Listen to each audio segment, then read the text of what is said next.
আসসালামু আলাইকুম ওয়া রাহমাতুল্লাহ। আরবি আরাকান বাংলা নিউজে আপনাদের স্বাগতম। সঙ্গেই থাকছি আমি আয়েশা। আজ 10 ফেব্রুয়ারি 2025। রোহিঙ্গা নারীদের বর্ণনা। মিয়ানমার থেকে তাড়াতে হত্যা ধর্ষণ চালিয়েছে আরাকান আর্মি। মিয়ানমারের রাখাইন রাজ্যে আরাকান আর্মির ড্রোন হামলায় ঘর হারিয়ে ছোট শিশুকে নিয়ে কক্সবাজার উকিয়ার একটি শরণার্থী শিবিরে আশ্রয় নিয়েছেন রোহিঙ্গা নারী সেলিমা খাতুন। রাখাইনের মংডু জেলার নয়াপাড়া সংলগ্ন গ্রামের নুরুন্নেসা ছদ্মনাম গত 1 বছরে বোমা ও গুলির শব্দের সাথে অভ্যস্ত হয়ে গিয়েছিলেন। তবে তিনি কখনো ভাবেননি আরাকান আর্মি ও মিয়ানমার সেনাবাহিনীর মধ্যে চলা এই সংঘাত একদিন তার ঘরের দুয়ারে এসে পৌঁছাবে।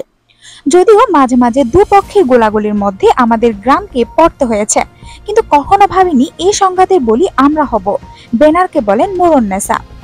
বেনার নিউজকে নিজের অভিজ্ঞতার বিবরণ জানালেও নিরাপত্তাজনিত কারণে নুরুন্নেসা তার আসল পরিচয় প্রকাশে অনীহা জানান। একই কারণে তিনি কোনো ছবি তুলতেও রাজি হননি। গত আগস্টের এক সকালে তার ঘরের দরজায় কড়া নাড়ার শব্দ শুনে তিনি দরজা খুলে দেন, জানিয়ে নুরুন্নেসা বলেন, সাথে সাথে একদল আরাকান আর্মির সদস্য আমাকে লাথি দিয়ে মাটিতে ফেলে দেয়। আরাকান আর্মি তার শ্বশুর ও 2 দেবরকে ধরে উঠানে নিয়ে জবাই করার আগে তার উপর শারীরিক নির্যাতন চালায়, জানিয়ে তিনি বলেন, নির্যাতনের সময় আমি জ্ঞান হারিয়ে ফেলি। জ্ঞান ফিরলে দেখি পুরো গ্রাম পুড়ে মাটির সাথে মিশে গিয়েছে। কোথাও কোথাও তখনও ছাই ছাপা আগুন জ্বলছিল।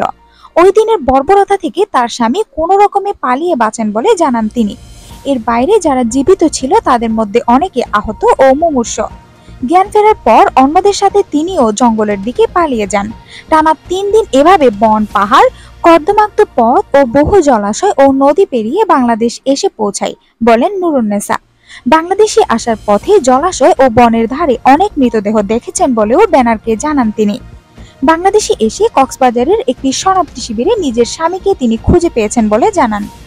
মিয়ানমারের রাখাইন রাজ্যের মংডুতে সামরিক বাহিনীর সঙ্গে দেশটির সশস্ত্র বিদ্রোহী গোষ্ঠী আরাকান আর্মির সংঘর্ষে পরিবারের সদস্যদের হারিয়ে প্রাণে বাঁচতে বাংলাদেশে আশ্রয় নেওয়া রোহিঙ্গা নারী সামিরা। দেশ ছাড়া করতে ধর্ষণ ও নির্যাতন। কক্সবাজারের জাদিমোড়া ক্যাম্পে সম্প্রতি মিয়ানমারের রাখাইন থেকে আশ্রয় নেওয়া আরেকজন মোসাম্মদ বিবি হাওয়া ছদ্মনাম। 1 বছর আগে আরাকান আর্মি আমাদের গ্রাম থেকে উচ্ছেদ করে মংডুর এক স্কুলের অস্থায়ী ক্যাম্পে রেখেছিল। একদিন তারা এসে সকল যুবতী নারীদের আলাদা করে নিয়ে চলে যায়। তাদের পরিবার অনেক চেষ্টা করলেও তাদের কোনো হদিস পায়নি। বেনার নিউজকে বলেন বিবি হাওয়া। বাংলাদেশে পালিয়ে আসা এই রোহিঙ্গা নারী বলেন, আমার স্বামী আমার সাথে খারাপ কিছু হওয়ার আশঙ্কা করছিল, তাই ওই ঘটনার পরপরই আমরা পালিয়ে পাহাড় জঙ্গল পার হয়ে কক্সবাজারে আশ্রয় নিয়েছে। বেনার নিউজ প্রতিদিন সম্প্রতি রাখাইনের মংডুতে আরাকান আর্মির শারীরিক নির্যাতনের শিকার এমন 10 জন নারীর সাথে কথা বলেছেন, যারা ভয়ঙ্কর সব অভিজ্ঞতার কথা জানিয়েছেন। 50 ঊর্ধ্ব নারী আফলাতুন খাতুন এখনো স্পষ্ট স্মরণ করতে পারেন কিভাবে তার গবাদি পশু ড্রোন হামলায় মারা গিয়েছে। সেপ্টেম্বরে হঠাৎ মাথার উপরে ড্রোন ওড়ার শব্দ, দেখতে দেখতেই হঠাৎ বোমা পড়তে শুরু করলো।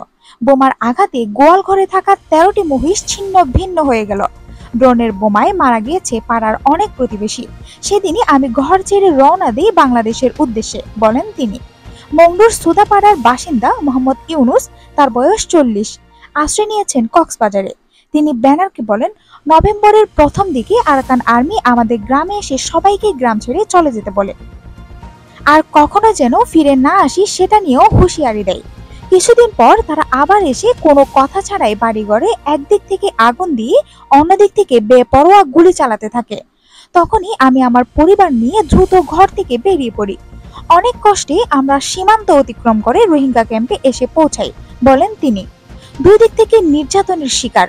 সম্প্রতি কানাডা ও যুক্তরাষ্ট্র ভিত্তিক 38 মুসলিম এনজিওদের জোট করা রোহিঙ্গাদের মানবাধিকার নিশ্চিতে বিশ্বব্যাপী কাজ করে যাচ্ছে তাদের এক প্রতিবেদনে রোহিঙ্গা নারীদের উপর আরাকান আর্মির যৌন নির্যাতনের প্রমাণ পাওয়ার কথা জানিয়েছেন। প্রতিবেদনটি বলছে, রোহিঙ্গারা আরাকান আর্মি ও মিয়ানমার সেনাবাহিনী 2 তরফ থেকেই আক্রমণের শিকার হচ্ছে।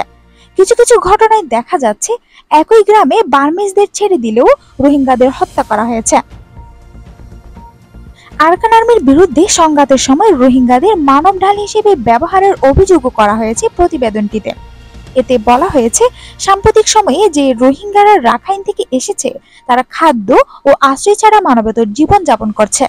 অন্যদিকে আন্তর্জাতিক মানবাধিকার সংস্থা এমনেস্টি ইন্টারন্যাশনাল গত 24শে অক্টোবর প্রকাশ করা এক প্রতিবেদনে বলেছে, রোহিঙ্গারা আরাকান আর্মি ও মিয়ানমার সেনাবাহিনী দুই দিক থেকে জাতিগত নির্যাতনের শিকার হচ্ছে।